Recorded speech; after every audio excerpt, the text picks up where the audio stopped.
De nouvelles mesures pour tenter de mettre fin à une crise qui dure, la crise du secteur immobilier. Vous le savez, obtenir un crédit immobilier est une tâche très compliquée depuis plusieurs mois. Symptôme d'une période morose, le taux d'usure, le seuil maximal auquel une banque peut octroyer un crédit immobilier, dépasse désormais les 6%.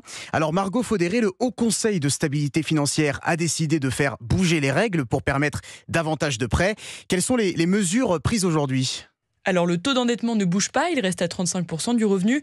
En revanche, la durée du prêt, elle, va évoluer. Pour tous les ménages qui ont un projet immobilier avec de gros travaux de rénovation énergétique, ils pourront s'endetter sur 27 ans au lieu de 25 aujourd'hui. Selon Bercy et la Banque de France, cette mesure, parmi d'autres, doit fluidifier l'octroi de crédit. Sandrine Alonier, porte-parole de Vous Financer, salue aussi une bonne mesure. Ça va avoir un impact sur l'endettement.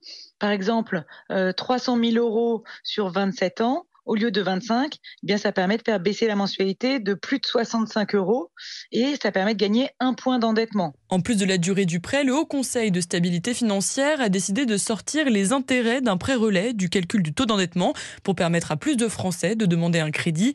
Et il apporte son soutien à une initiative lancée par Bruno Le Maire avec les banques, la mise en place d'une procédure de réexamen des demandes de prêts refusées une première fois. Les explications de Margot Faudéré du service économie d'Europe 1.